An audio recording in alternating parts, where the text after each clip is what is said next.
Listen carefully. Being a good person does not require you to become an easy target. You may have believed that more patience would change them. You may have thought that if you loved harder, forgave faster, spoke more gently, and sacrificed more deeply, they would finally recognize your value. But instead of appreciating your kindness, they began expecting it. Instead of respecting your patience, they started testing it. Instead of changing their behavior, they became more confident that you would continue tolerating it. This is not a message telling you to become cold, cruel, or bitter. It is a message calling you to become wise. Because kindness without wisdom can become self-neglect. Forgiveness without accountability can become permission. Love without boundaries can slowly become emotional imprisonment. Today you must learn the difference between having a compassionate heart and surrendering the control of your life. You must understand why being too nice to someone with manipulative, entitled, or narcissistic patterns often backfires, and what you must do instead. Kindness is one of the most powerful qualities a person can possess, but kindness without boundaries can become an invitation for repeated disrespect. Your compassion was never meant to make you powerless. Your patience was never designed to become permission for someone to mistreat you. There is a difference between having a generous heart and giving another person unlimited access to your time, energy, emotions, and peace. Many kind people struggle with boundaries because they believe saying no is cruel. They fear disappointing others. They worry that protecting themselves will make them appear selfish, difficult, or unforgiving. So they remain silent when something hurts. They accept behavior they know is wrong. They keep giving chances without requiring accountability.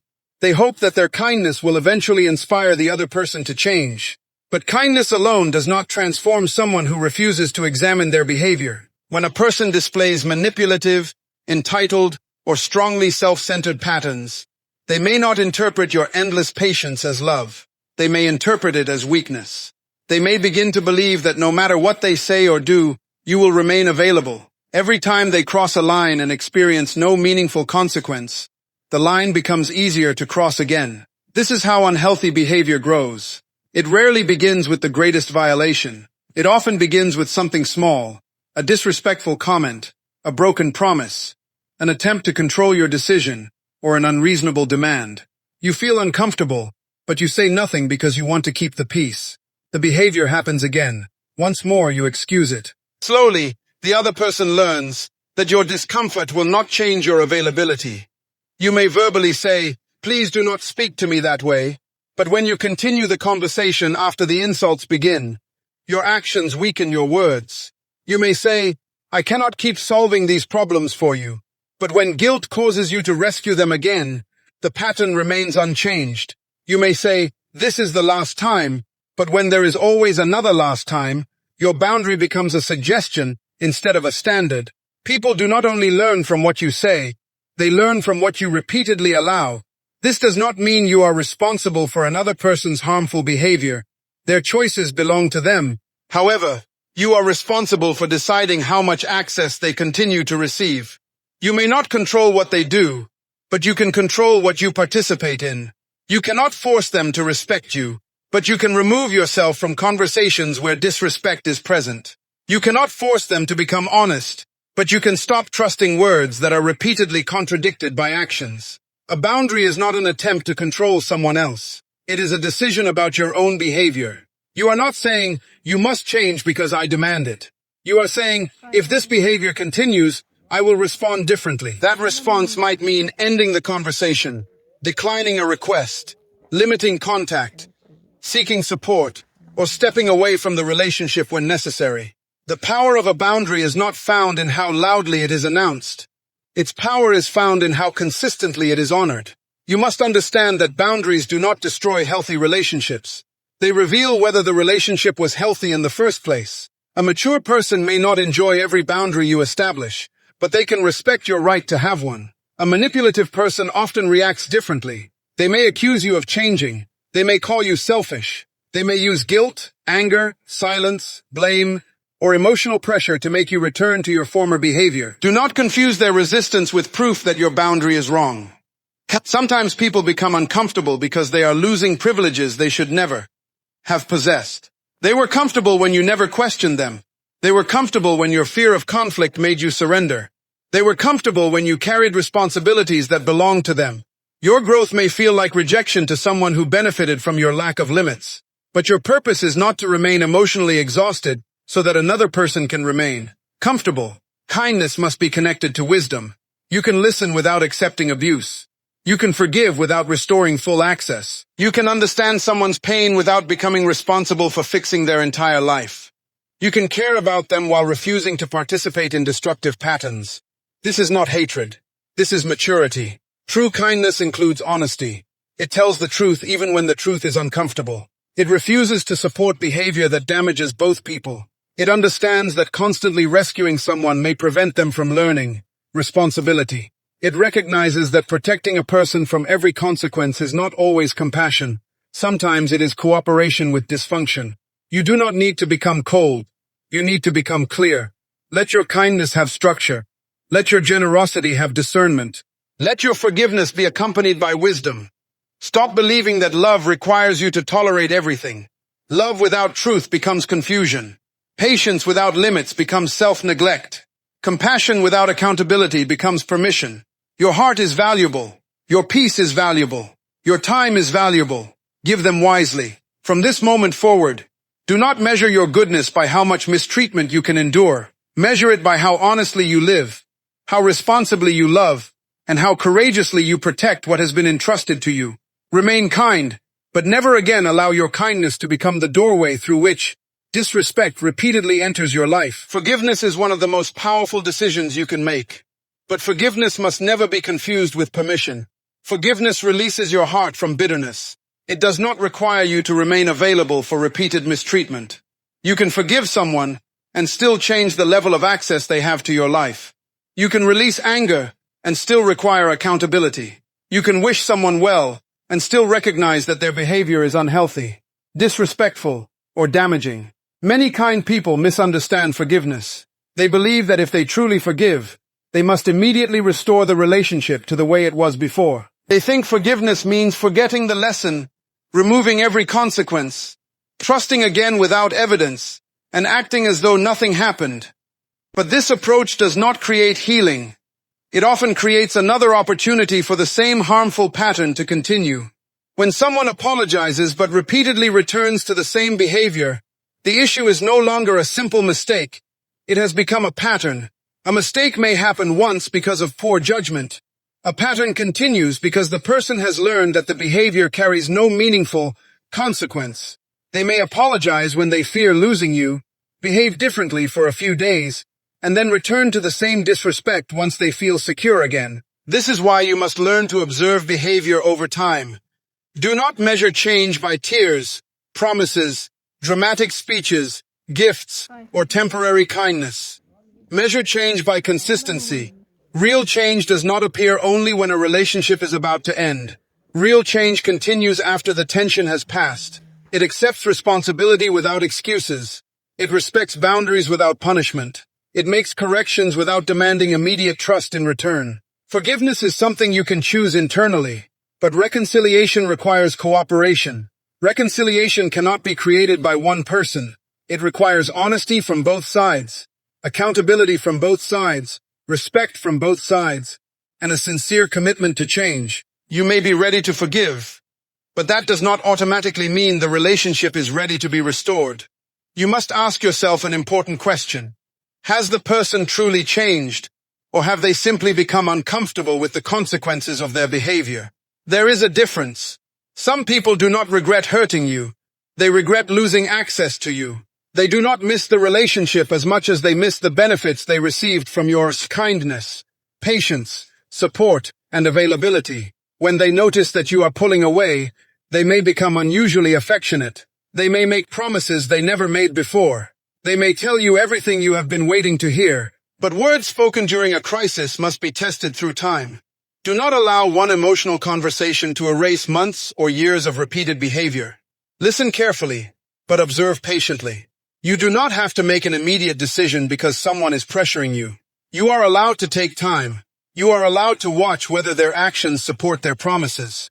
Trust that was broken slowly should not be rebuilt instantly. When you continually forgive without requiring change, You may unintentionally teach the other person that your boundaries are not serious. They begin to believe that no matter what they do, you will remain. They may see your compassion as certainty, your patience as weakness, and your loyalty as an unlimited resource.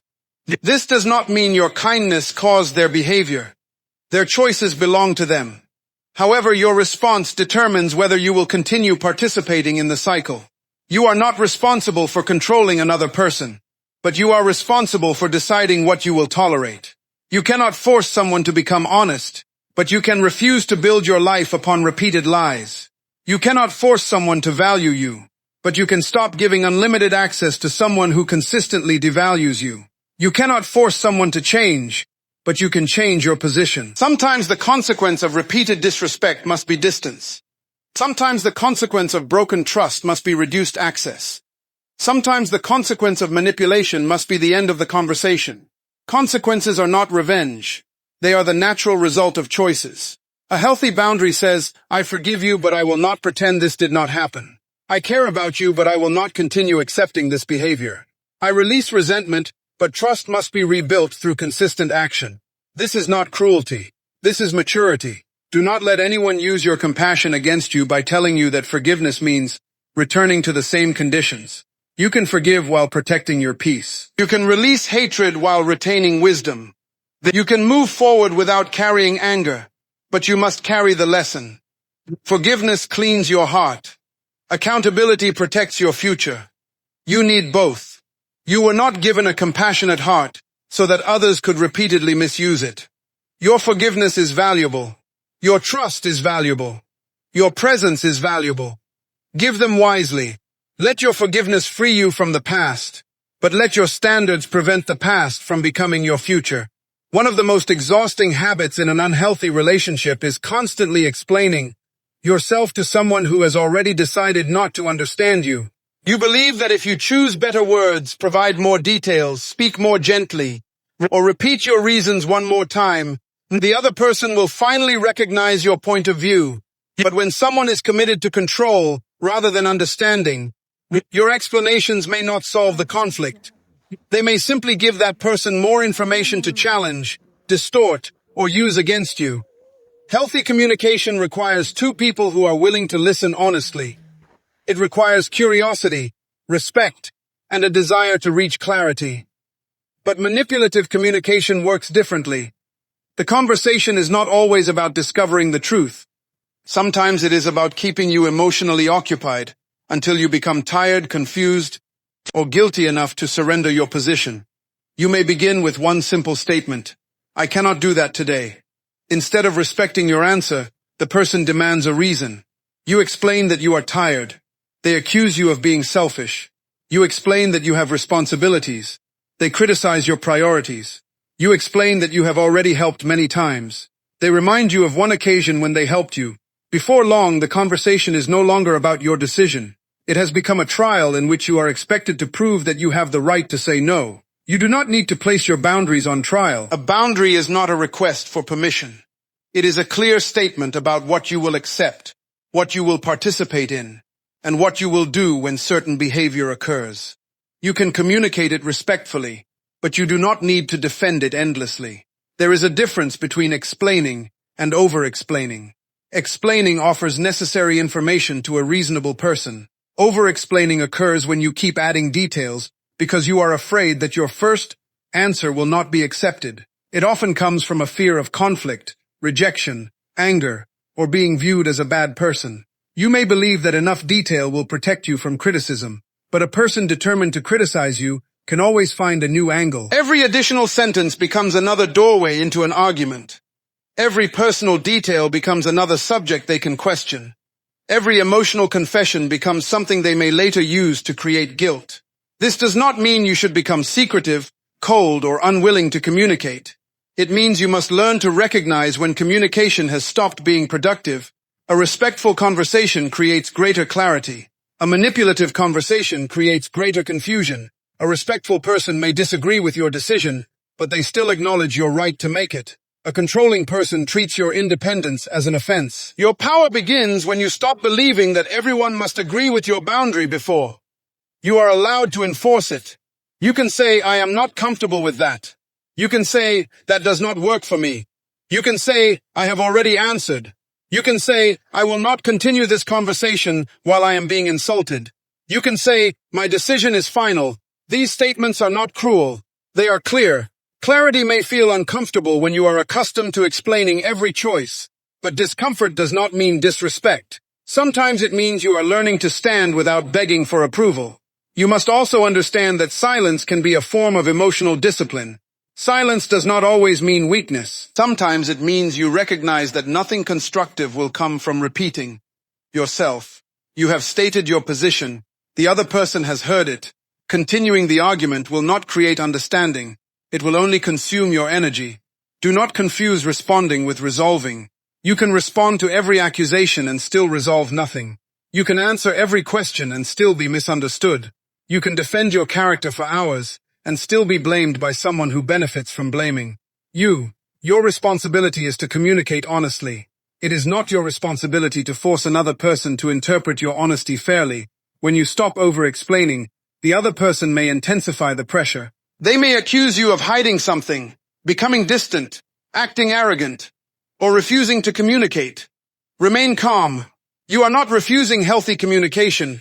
You are refusing endless interrogation, circular arguments, and emotional exhaustion. Repeat your position once if necessary. Then allow your actions to support your words. If you say you are ending the conversation when disrespect begins, end it. If you say you need time to think, take the time. If you say you will not discuss the subject again, do not allow guilt to pull you back into the same argument. Consistency gives your words authority. The goal is not to win every conversation. The goal is to protect your peace, maintain your dignity, and make decisions from clarity rather than pressure. You do not need the perfect explanation. You need self-trust. The moment you stop trying to convince someone who is committed to misunderstanding you, you recover your energy. You become less reactive. You become more focused. You begin to understand that a complete sentence can be enough. A calm no can be enough. And your decision can be valid even when another person dislikes it. Speak clearly. Explain briefly. Refuse unnecessary debate. Your life belongs to you, and you do not need to submit a full report every time you choose to protect it. When you repeatedly rescue someone from the consequences of their behavior, you may believe you are helping them, but sometimes you are only teaching them that responsibility is optional. Every action produces a result. Every decision carries a consequence. This is one of the most important principles of personal growth. People mature when they learn to connect their choices with their outcomes. But when you constantly step in, fix the damage, explain their behavior, pay their debts, repair their relationships, or absorb the emotional cost of their mistakes, you interrupt that lesson. You must understand the difference between supporting someone and carrying someone. Support gives strength while still requiring responsibility. Carrying removes responsibility and places the burden on you. Support says, I believe you can face this. Carrying says, I will face it for you. One helps a person develop. The other can keep them dependent, entitled, and unwilling to change. A person with manipulative or narcissistic patterns may quickly learn who will rescue them. They notice who feels guilty easily. They recognize who is afraid of conflict. They understand who will sacrifice peace to keep the relationship together. Once they know that you will always clean up the consequences, they have less reason to examine their behavior. Why should they become more responsible if you continue doing the emotional work for them? You may find yourself apologizing to people they offended, making excuses for their disrespect, or telling others they did not mean it that way. You may protect their reputation while your own emotional health is slowly deteriorating. You may lend money after repeated broken promises. You may accept blame just to stop an argument. You may rearrange your entire life because they refuse to plan, communicate, or take responsibility. That is not always love. Sometimes it is fear disguised as loyalty. You may fear what will happen if you stop rescuing them. Perhaps they will become angry. Perhaps they will accuse you of being selfish. Perhaps they will tell others that you abandoned them. Perhaps they will remind you of everything they have ever done for you. But their reaction does not determine whether your decision is healthy. People often become uncomfortable when they are finally required to carry what they have been placing on someone else. Consequences are not automatically cruelty. Consequences are teachers. If a person repeatedly wastes money, the consequence may be that they can no longer borrow from you. If they repeatedly insult you during conversations, the consequence may be that the conversation ends. If they continue breaking trust, the consequence may be reduced access to your private life. If they refuse to respect your time, the consequence may be that you stop rearranging your schedule for them. These actions are not revenge. Revenge is designed to hurt. Boundaries are designed to protect and instruct. You are not responsible for making another adult comfortable with every decision they make. You are not responsible for shielding them from every disappointment. You are not responsible for preventing them from feeling the natural results of their returns. Your responsibility is to act with honesty, self-control, and wisdom. Sometimes the greatest act of love is refusing to participate in someone's avoidance. When you stop rescuing them, you create space for reality to speak. Reality may teach what your repeated advice could not. Reality may reveal patterns they have denied. Reality may force them to confront choices they have blamed on everyone else. But you must also be prepared for the possibility that they will not change. Boundaries are not tools for controlling people. You do not set a boundary to force transformation. You set it because your well-being matters. Their response belongs to them. Your decision belongs to you. Ask yourself a serious question. Am I helping this person grow, or am I helping them escape responsibility? That question may be uncomfortable, but it can free you. Your constant rescuing may have been motivated by love, but love without wisdom can create unhealthy dependence. You can care without fixing everything. You can listen without accepting blame. You can encourage without financing irresponsibility. You can forgive without restoring the same level of access. You can show compassion while allowing another person to face the consequences of their choices. Do not underestimate what happens when you stop carrying burdens that were never assigned to read. Your mind becomes clearer. Your energy returns. Your confidence begins to rebuild. You start remembering that your life has a purpose beyond managing another person's chaos. You were not created to be someone's permanent escape from accountability. You were created to live with dignity, direction, and responsibility. Offer help when help promotes growth.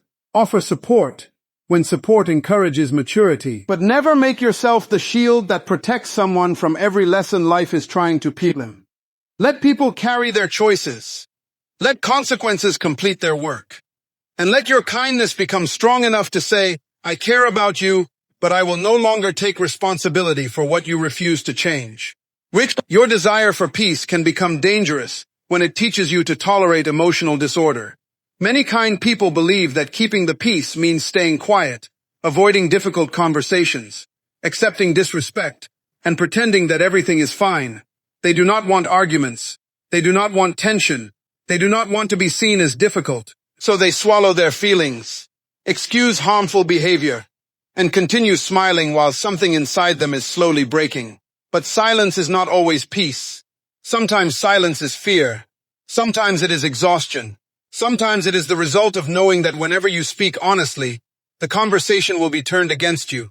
You may have learned to remain quiet because every attempt to express your feelings became an argument. You may have stopped asking questions because you were accused of being suspicious. You may have stopped requesting respect because you were called too sensitive. Eventually, you began believing that the easiest way to survive was to say nothing. That is not emotional peace. That is emotional suppression. True peace does not require you to betray yourself. True peace allows truth to be spoken. It creates room for both people to express themselves without fear of punishment, ridicule, intimidation, or manipulation. In a healthy relationship, disagreement may be uncomfortable, but it does not destroy your dignity. You are allowed to speak. You are allowed to ask questions. You are allowed to say, "That hurt me," without being treated like the problem. When you are too committed to avoiding conflict, you may begin accepting behavior that should be addressed. Each time the other person crosses a line, you tell yourself it is not worth discussing. Each time they dismiss your feelings, you try to move on. Each time they break a promise, you create an explanation for them.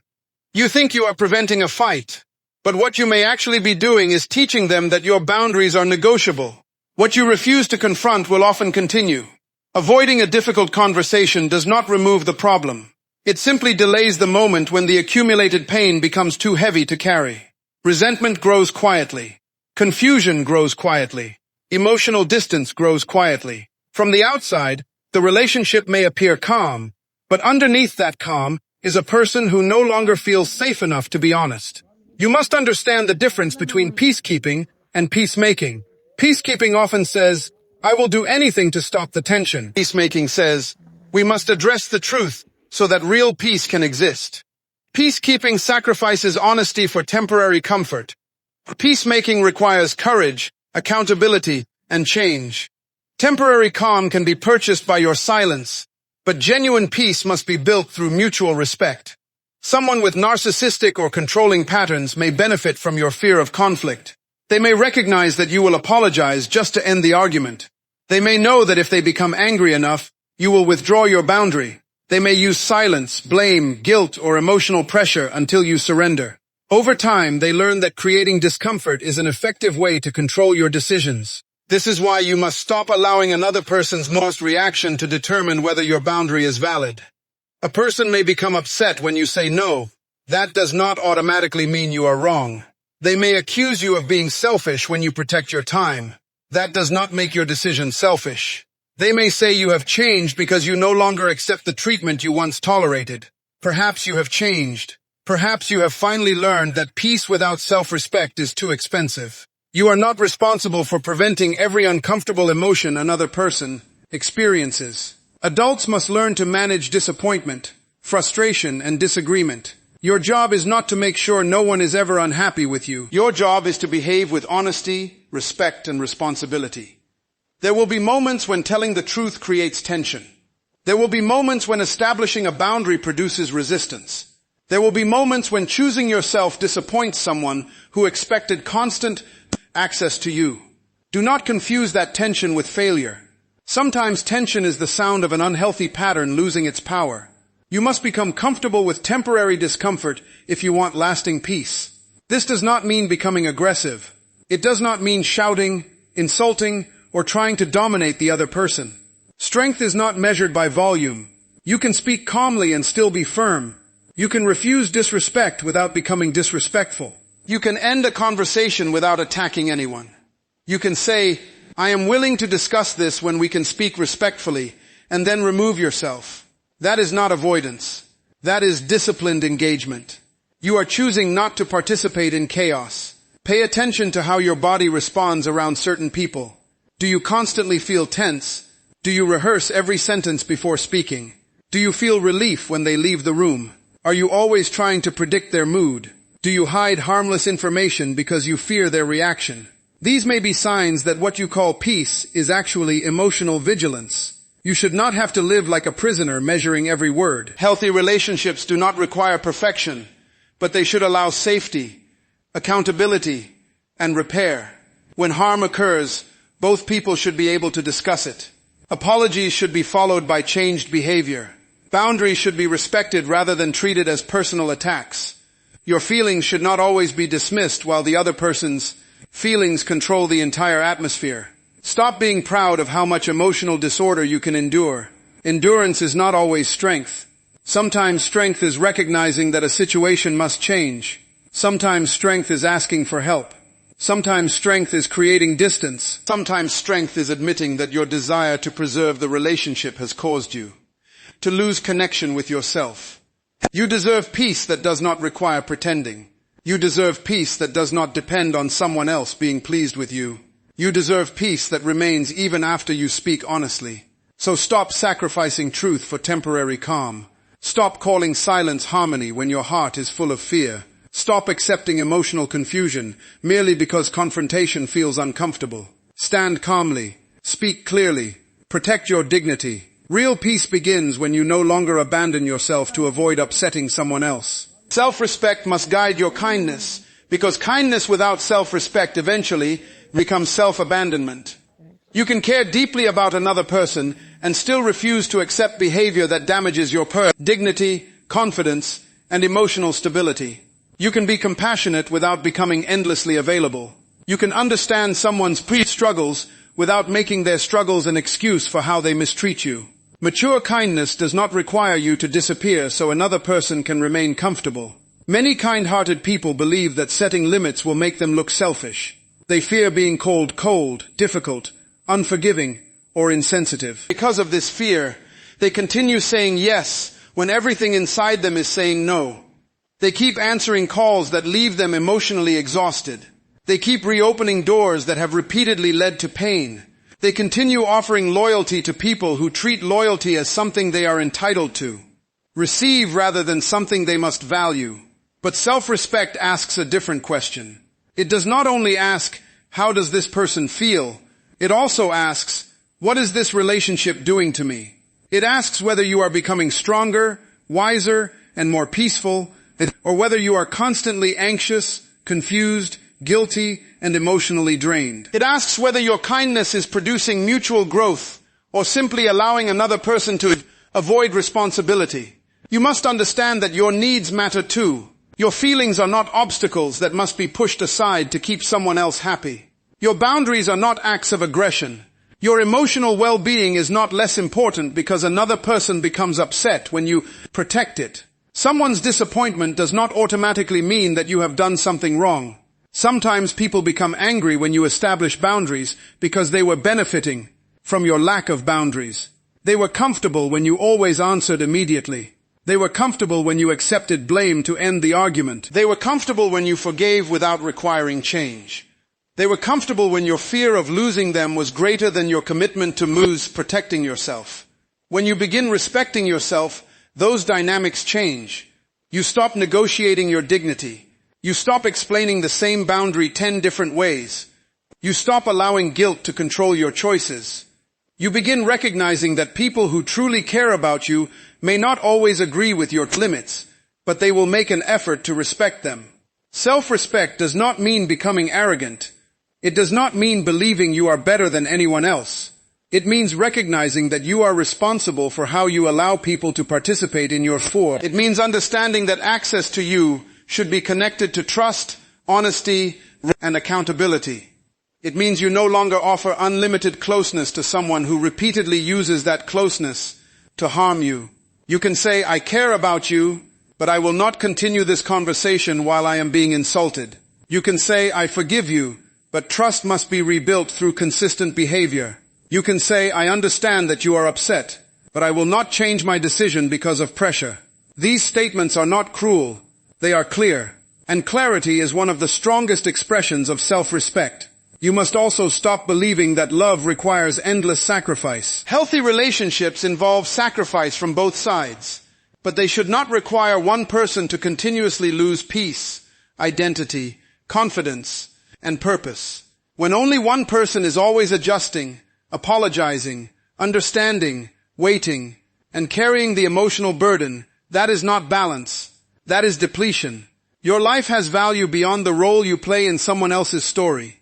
You have goals that deserve your attention. You have gifts that deserve development. You have responsibilities toward your future. You cannot keep spending all your energy managing another person's moods, defending yourself against false accusations, or trying to earn basic respect. Direct some of your compassion toward yourself. Speak to yourself with the same patience you offer others. Protect your heart with the same determination you use to protect people you love. Give yourself permission to rest, step back, seek support, and reconsider relationships that repeatedly disturb your peace. Self-respect may require distance. It may require shorter conversations, fewer explanations, limited access, or complete separation when the situation is persistently harmful. Distance is not always hatred. Sometimes distance is wisdom. Sometimes it is the space you need to hear your own thoughts again and recover the parts of yourself that were buried beneath constant emotional pressure. Do not become bitter. Bitterness keeps you emotionally connected to what hurt you. The goal is not revenge. The goal is freedom. You do not need to punish someone to protect yourself. You simply need to stop participating in patterns that require you to betray yourself. Your kindness is powerful, but it must be disciplined. Give it where it can produce growth. Give it to people who appreciate it, respect it, and return it. Do not stop being loving because someone misused your love. Become wiser about where, when, and how you give it. You are not required to become heartless. You are required to become discerning. Keep your compassion, but strengthen your standards. Keep your generosity, but protect your energy. Keep your ability to forgive, but stop confusing forgiveness with unlimited access. The moment self-respect begins guiding your kindness, everything changes. Your yes becomes sincere because you are no longer afraid to say no.